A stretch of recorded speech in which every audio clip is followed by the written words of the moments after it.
Hello, and welcome to the Three Questions Podcast, where we dive deep into the world of wealth management and connect you with industry experts. I'm your host, Wayne Baxter, Senior Executive Manager at One Capital Management. If you or someone close to you is a high net worth individual or a business owner considering a move to South Florida, understanding how to finance real estate in today's environment is critical. Our topic today, the 3 questions high net worth homeowners should ask about real estate financing in South Florida. Thank you for taking time to check us out. And if you enjoy this episode of the 3 Questions Podcast, please consider liking this video and subscribing to our podcast and YouTube channels. South Florida continues to attract a large number of high net worth individuals and business owners who are relocating from other parts of the country and even Canada. However, with home prices remaining elevated and lending standards having tightened over the past couple of years, qualifying for real estate financing has become more complex, especially for self-employed buyers, business owners, and those on investor visas. Understanding the current capital requirements, down payment expectations, and qualification hurdles is essential before making a move. We're going to cover all of that and more as we address the 3 questions high net worth homeowners should ask about real estate financing in South Florida. Joining me on the 3 Questions Podcast is Carlos Arguello. He is a loan officer with Paramount Residential Mortgage Group, Inc.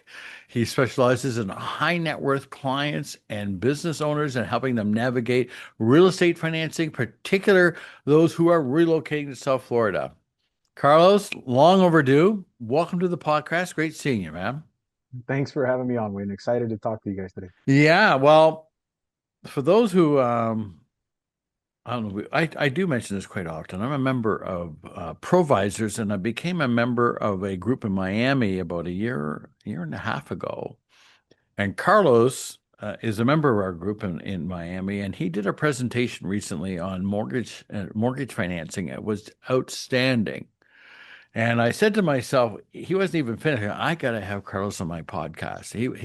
You were really good. Great information, really well spoken. And it was kind of like I almost slapped myself on this. Why haven't you had him on your podcast already? So really appreciate you making time for us. And, before we get to our questions, I think we should set the stage here in regards to the current financing environment that we're in now. From a national perspective, let's start there. What is the current state of real estate financing?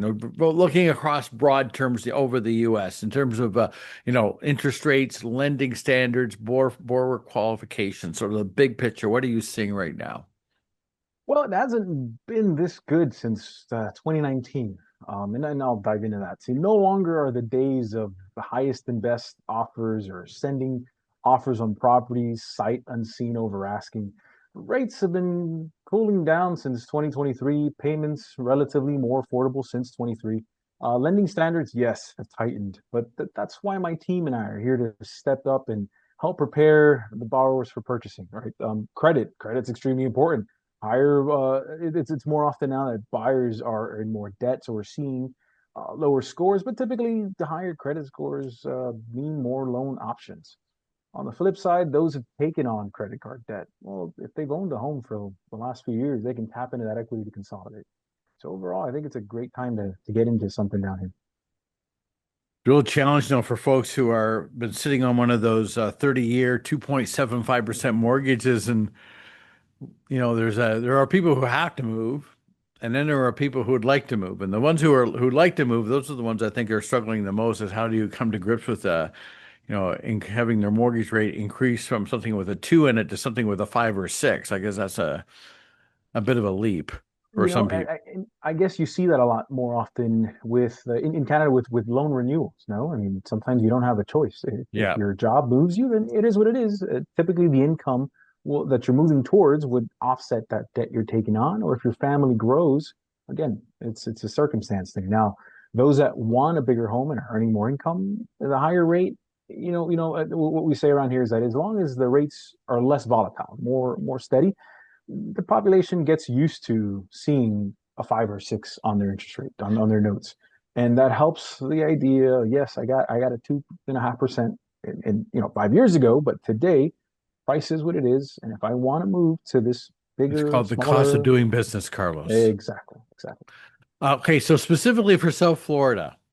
What are you seeing that's different now or more challenging for buyers than, say, compared to other parts of the country? So you call it different or challenging. Let's call it opportunistic. Sure, Okay. we get the occasional hurricane, and most of our homes are prepared for that. Sure, we get storms and flooding. Okay, but we've seen many insurance carriers on that note, right? On the many insurance carriers have come and entered and left our market. So having the right support's important here. In South Florida, let's say the Broward Tri-County, what we call the Broward, Dade, and the Monroe area, where there's these condos. Um, it's condos can be tricky, Wayne. Condos are really the hardest part about a condo is chasing down the homeowners association, gathering the necessary documents to determine if the project is warrantable, if it's something that we can lend on. Prices have crept up. Our market is compared to the nation, and I shared a slide on this in that presentation you talked about. Our prices on here have held. So for those that have been waiting for prices to come down, yeah, it's a little bit more difficult because they haven't. Not here at least. You know what? Think about, I think that when you talk about condos in South Florida, especially if they're like, condos that are 20, 30 years old, those are the ones that are really, I think the newer ones isn't quite so bad. Carlos, you tell me. You're the expert, not me, but it's the older 30, condos 40, that's the, and 50 years old are the condos that are an issue. And I hate to say judge a book by its cover, right, Wayne? But when I get a contract, I pop the property address on Google Maps and I look at the exterior of the project. And if I see deteriorated conditions, chances are it's not going to qualify for financing. So the age of the building is a clue, but it isn't a tell-all, right? If the project has had good HOA, good management that has prepared for such repairs, knowing that the building's going to be 40 years in 5 years or 50 years in 5 years. They typically start to get ready for it. But again, if it's an older building that isn't well maintained from the outside, you can probably tell you're going to have a headache. Now, there's options to financing them, sure, but the rates get a little higher and the down payment requirements are a little stricter. you're basically taking on more risk. Okay, this is good context to get us out the door here. So let's get to our three questions high net worth homeowners should ask about real estate financing before relocating to South Florida. Question number one, Carlos, you ready to go? Let's go. Let me Okay, have them. so question number one. My wife and I are seriously considering a move to South Florida, specifically the Boca Raton, West Palm Beach area. What are the capital requirements to get into the South Florida real estate market right now? Carlos, that's right up your alley. So properties in that Boca area, let's use 700,000 as a number, just to kind of put Okay, things on perspective here. So with the loan under the jumbo territory, you can go with as little as 3% down financing. go on. Um, Typically, it's 3% if you're a first-time home buyer, 3.5 if you're using a government product to qualify. If you're a veteran of the U.S. military, zero money down, which is awesome. Then when you start to dig into what I call non-QM or that non-conforming loan product, those typically require 10 to 15% down. And then when you get into what we call an investor cash flow debt service ratio product, 20% down is your minimum. All right. All right. Now, but So, before I'd like to add that for my okay, first time home buyers, if there's any listening, I ask them to plan for roughly 10% of the sales price in cash. That leaves them with enough money to put the 3.5% down or the 3% down, five, whatever. That leaves them enough for the down payment, gives them enough for closing costs, and typically for expenses that aren't necessarily in the closing, if you would, on the transaction, things like moving costs, main minor repairs or cleaning preparation of the home that they're buying. The last thing we want to do is leave borrowers with no liquidity post closing. um, I got a question for you. This is just you just kind of provoked me here. So I'm so used to, hearing that, I live in Southern California currently, and it's so many, cash deals. Like, most have to come in ready to pay outright. So are you seeing people in South Florida? Because I know it's a busy market. Are you seeing people able to compete with, 10% down? I mean, that's an, Okay, and I'm pausing before I jump into an answer because it is really price dependent. okay. Higher sales prices where these high net worth individuals, if they like, if it's a beautiful property. So let's not say an opportunity for if it's a beautiful property like a luxury. Right. It's first come first serve. I mean, cash is king, and something I've seen, Wayne, are cash contracts that end up closing with financing anyways. Where it starts to be a bit normal is on your single family homes under 800,000, where you'll start to see the more financing, less cash, unless the property is totally destroyed and it's like a fixer upper. Got it. All right. So just on this context, are there any differences in down payments or reserve requirements between a primary residence, so somebody who was buying a first property versus a secondary home, like someone who's getting their second property in South Florida? Yeah, Is good. any difference?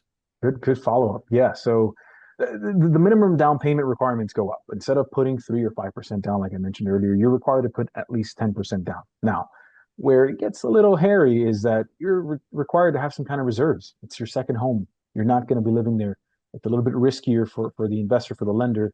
So we want to make sure that you can afford both places, or in worst case, have enough reserves to cover the second mortgage post closing. So we look for 6 to 12 months in reserves. And for primary residence, you can close with low money down in most cases and no reserve requirements. So reserves and higher down payment for second homes. Interesting. Well, I got a snare for you. Let me have it. This is completely off. This is the whole idea of having a podcast is we can go off on tangents. So I'll give you a what if scenario.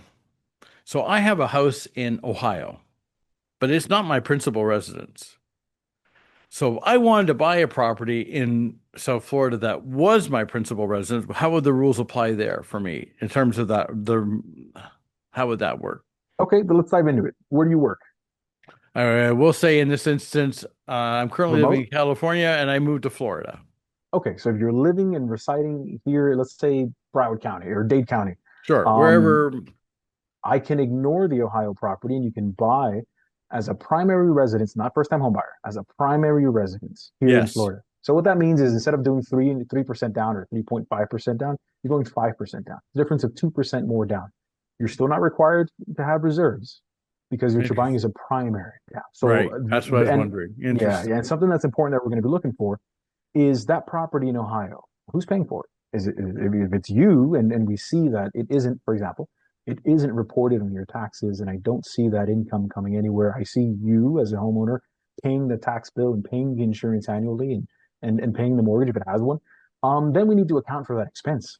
But it doesn't change the down payment requirements for the primary that you're purchasing in South Florida. Interesting. That's why we have you on the podcast, man. Very good. Carlos has forgotten more about mortgages than I know. I swear to God.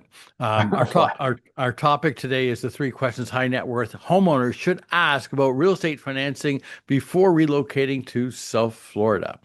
Carlos Aguayo is a loan officer with Paramount Residential Mortgage Group Inc., and he specializes in helping high net worth clients and business owners navigate real estate financing, and particularly those who are looking to relocate to South Florida, which is why we have him on the podcast. Okay, let's get to question number two. I am looking into moving my business operations from Ontario, Canada to South Florida and becoming a resident. I'll be starting with an E2 investor visa. How hard it will be to qualify for real estate financing? See, I need more input here, Wayne. My knee-jerk reaction, though, huge down payment. If you don't have the E2, you're going to be considered a foreign national. You've got to go 30% down plus closing costs in order for the loan to work. The loan I'm describing here is a debt service product that uses the potential rental income of that property, if you hadn't received your E2 yet, to get you down here. And then you're going to need money for reserves. You're going to need money for closing costs. So that'll set you back roughly 40% of the sales price here. Now, again, this applies to a snowbird or a seasoned traveler looking to earn some equity on the value of the property and some cash flow on their waterfront condo. Now, once the E2 is approved and you're ready to move down, that's when your options open up. So the idea is that get the E2 visa in place first. So in cases like this, are there realistic options available if someone doesn't have 40%? Like, is it really about waiting until the visa's in place, having all their ducks in a row, and then making the move? Is that the solution? I'll paint you a pretty picture. With the E2 visa approved, see, how can we go? Let's start over. The picture here. US loves Canada. With Hmm. the E2 visa approved and 6 months of, it's got to be valid for 6 months after funding or whatnot. You can do a conventional loan, right? You can qualify with 2 years of Canadian returns. You can qualify with credit if you have US credit or Canadian credit. You can qualify as Can if you you were use a buying. Canadian? It's on that note. Could you use Canadian credit? Like I have like the Canadian FICO score, if you will. It works in our we allow it. You can qualify for a home, as I mentioned earlier, with little down. I mean, you can go 5% if it's your first Interesting. time. Yep, Good yep. And Lord. and I'm gonna try to vomit the visas that qualify here. So E1, E2, E3, G1, 2, 3, 4, 5, H1, B, B and C, H2, Mortgages and 3, 4, immigration. He's L1, L2, there's a NATO 1 through 6, O1, R1, TN1, and 2. That's what I got off memory. good But Lord. yes, if there's any immigration attorneys that know what those mean, I'm thank applauding on the immigration. No, that's very good. thank you, thank you. So essentially, what I ask is, okay, you got the visa approved, great. Let me see it, and I look for the expiration date. We've got more than 6 months. I can dance. I can qualify the income. I can work it. And what I meant really by using a conventional program is that the rate they're going to get is going to be that of a U.S. citizen. I mean, you're going to benefit from it just like if you were living here to begin, or if you're a resident of the U.S. If only I would have known you 14 years ago, Carlos. So one of the things we didn't ask before, and I should have probably asked at the beginning of the podcast, is this: are you able to work with, clients in other parts of the country? I know you obviously work with clients that are moving to Florida, that are in Florida, but if I had a client, for example, in another part of the U.S., would you be able to work with them as well? Yes, best for investment products, something that is a cash flow, something that they're looking at a second home potentially. For primary residence, only because I'm not extremely familiar with appraisers or title companies in their particular neighborhood, could I hesitate? But that's the power of provisors. That's the power of the networking group that you and I met with. But We have friends all over the country, but yeah, I just yes, thought I would and I ask. would tap into that market, right? Like if I'm not Yeah, familiar with a title company in Texas, and then I would reach out to someone there and make contact, connect the borrowers, connect the realtors, and make it happen. But yes, we can help clients nationwide. perfect. So let's go on to question number three. Here we go. My wife and I own and operate a successful business here in Southern California. We're looking at possibly moving to South Florida. We're hoping that the revenue from our business will support our lifestyle if we make that move. As a self-employed business owner, how challenging will it be to qualify for real estate financing? Again, challenges, challenging. Wayne, it's pretty straightforward. And I mentioned this during my presentation a while back that COVID changed how businesses operate here. Most thought working remotely was impossible. COVID hits, we adjust. And down here in South Florida, the doors opened up quick. Now, I mentioned that because it's important to understand how the business operates. You own a successful business in Southern California. Can it move with you? Can it operate without you? Once we've dialed that in, then I would probably lean towards a conventional loan because I think it fit best. If you want to dive into that, I mean, give me more background here on your successful business in California. Well, I think about this from the standpoint of documentation. Like from that standpoint, what I mean, what kind of documentation are you going to Mm. require to show that a business is, it's not an opinion. So what kind of documentation would you need to demonstrate that? Is it going to P&L statements? Like what are you going to need? I like to examine 2 years of tax returns, both business and personal. I like to review 2 months of assets. So any bank statement of 401k or anywhere where funds are held. And this is where it's great where you and I, Wayne, have a relationship where you can get on the phone and paint a panorama here. So I want to know where your funds are coming from for the down payment. I want to know who's going to be on the loan. So we would need IDs, we would need social security cards. If you on your tax returns as a self-employed borrower pay yourself with a W-2, I'd like to see the W-2. We need to examine the entire picture here. And then I try to pin it down, and I'll explain here. If the financials prepared don't help the loan application, well, there's other things we can look at. There's other methods to get your loan approved here. Things like a bank statement program. Maybe you mentioned a P&L. There's P&L loans that we can offer as well. But those typically have a higher interest rate. So I'm not going to get into the specifics of that, but we like to examine the full panorama, look at all their financials, and then work it backwards to see what loan fits best. Are there any specific, again, given your expertise, are there any like strategies or specific loan programs that work particularly well for self-employed business owners that are looking to make that relocation to Florida? Are there any specific strategies that that come to mind? I like, depending on the business, of course, I like to go with a 1 year tax program. Now, before I get into that, let's talk timeline here, right? So this business is Okay. moving. Let's look at what's the master plan? Are you buying today? Are you moving over the holidays? Are you moving tomorrow? Um, and with that, it'll help me examine or determine what fits best. So if it is, for example, a business that hasn't prepared their 25 returns, has so 24 returns, but is absolutely killing it. They're making great income, great revenue up year to date in 26. Well, maybe the bank statements over the last 12 months would show or paint a better picture of this individual borrower than, for example, the tax returns that are from 2024 with an extension for 25, for example. So what I like to do is examine, understand the client's master plan and figure out what product works best. The bank statements, we have conventional programs. This is one of my favorite. We have conventional programs that allow us on self-employed borrowers with qualifying credit, 1 year, 1 year, Wayne, 1 year. So going back to that example, if in 24 the taxes were not great, and in 25 they filed strong, well, with qualifying credit, you can do 1 year, as we call it, 1 year income program. You can do as little as 5% down, and we can show that it won't hurt the business and the operations would function with you moving to South Florida. It's pretty straightforward. Interesting.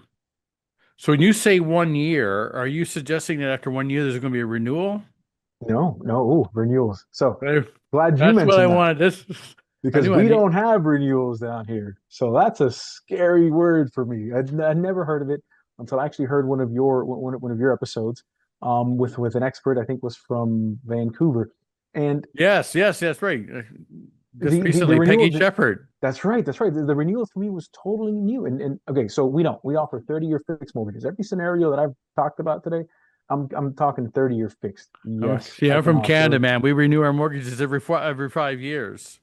Could you imagine if you had a 3% and you had to no, no, no, no, no, no thanks, no thanks. So to that point, Wayne, that depending on the borrower, yeah, I can offer an ARM, an adjustable rate mortgage. I can look at different types of maybe a 15-year or 20. We do 30s. I know that you guys do shorter terms in Canada. We start at 30 and work Yeah, it back five with the year terms. You clients. can have like a 20, 25 year amortization, but they have to renew them every.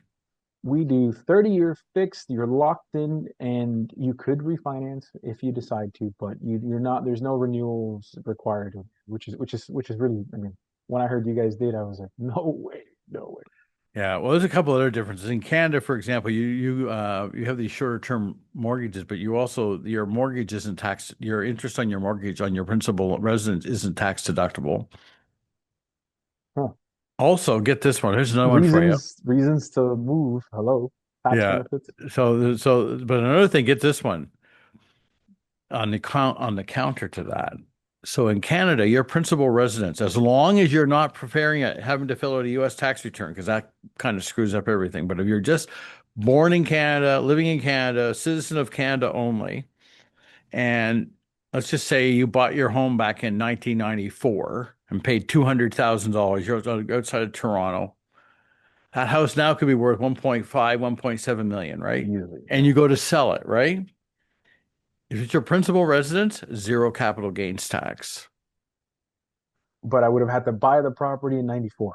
I'm just making up a hypothetical, but to give you the context on the capital gain. Yeah, here you know the drill. I mean, you know better than I. Again, Yeah, it's yeah. your Well, field two down hundred here in fifty South. thousand Right, dollars right. per person, five Yeah, hundred thousand for a yeah. couple. But yeah, so that's one of the benefits in Canada on the principal residence. There's no capital gains tax as long as you sell it before you become a resident of the United States. But if you wait, then the meter starts to tick. But I Oh, digress, as they say. We covered a lot here, man, already. efficient. So based on what we've talked about so far, you being the mortgage guru that you're showing yourself to be, what is one piece of advice you would give to someone who's seriously thinking about buying real estate in South Florida? Let's just say in this next 6 to 12 months, not today, but within the next year or so. 2 words. Do it. Do it. I shared a slide, Wayne, and Do maybe it. you remember. I shared a slide in the presentation where I compared property values in different cities in the U.S. I compared New York, Chicago, Miami, and then I had the national average on the same chart. Right, right. Miami's 84% over 2019, where I started the price index. 84% as compared to, I think the national average was something in the 50%. So New York was like 59 or something, and then Chicago was about 49%. So if you were going to buy, I mean, do it. There's no, and again, as a financial advisor, you know better than me. We're not supposed to talk ROI and future gain, but we till this day we haven't seen in the long term a loss. I mean, it's I'm not going to say it's safe, Wayne, but it is a great place to park some money. It's a great place to vacation and visit, and with enough money down, all properties are going to cash flow, right? So if you're going to buy an investment, or again, 12 months from now, so I want to travel to South Florida and get familiar with it. I'd buy an investment debt service type of product. So I would go 20% down, no income verification. I would make sure that the property can pay for the mortgage, and then I would rent it. When the tenants are out, short-term rentals, I can then come and visit, enjoy the property, get familiar with the neighborhoods, really decide on where I want to live if we're moving down here. But as far as where to park your money in this great country, great nation, South Florida is a win. South Florida is a win. There you go. So folks that are listening in right now, they want to make sure that their real estate financing decision fits into their overall wealth management and relocation strategy, which is something obviously that we specialize here at One Capital. What is the best next step they should take? So you say do it. Okay, so they say, okay, I'm going to do it. Then what? What would you say after Let's that? talk. Let's talk. A conversation, an email, a Zoom call. I mean, today we can communicate via WhatsApp, text messages. Let's talk. I want to know. And if you help manage your portfolio, Wayne, I'd love you to be part of that conversation too. I'd like to start with a master plan. See, I would make sure that I was, I can tell you. excellent. See, whenever I do a consultation, the first thing I ask is the client or the borrower is what's the master plan? What do you want to do? Forget about credit, forget about income for now. Just What's talk the to me. big picture? Yes. And with that, I then build it as you do with portfolios, as you do. So a conversation. Okay, so we got a lot of people watching on the website, and those who are watching, they can see all your contact information right under you on the screen. But we do also have a lot of people who listen on Apple Podcasts, on Spotify. They could be driving around in their car, out for a walk. They can't see your contact information. For those folks, what is the best way for people to contact you? My wife's gonna kill me. I'll give him my cell phone number, 786-390-7482. For those international, a +1 in the beginning. My 786 email, 390 7482. You call that number, Carlos is going to pick up the phone. go straight to my cell phone. And again, All wife's right. gonna hate it, but that's the best way to get Yes. to get to me. Carlos, I want to thank you. This is the first time I've had you on the podcast. I don't think it's going to be the last time, but from the tell of things here. So thank you very much. Appreciate you making time out of your busy day here to come on the Three Questions podcast, and look forward to having you again. Thank you so much for having me, Wayne. Carlos Aguayo is a loan officer with Paramount Residential Mortgage Group. He specializes in helping high net worth clients and business owners navigate real estate financing, particularly those relocating to South Florida. I look forward to bringing you the Three Questions podcast. I hope you find them educational and informative. Please consider liking this video and subscribing to our podcast and YouTube channels. And to receive a notification when our latest episode has been posted, please click on the notifications bell. Lastly, to schedule an online Zoom consultation with me to discuss your wealth management needs, please click on the link in the description box below, www.onecapital.com/meet with Wayne. Thank you, and we will see you soon.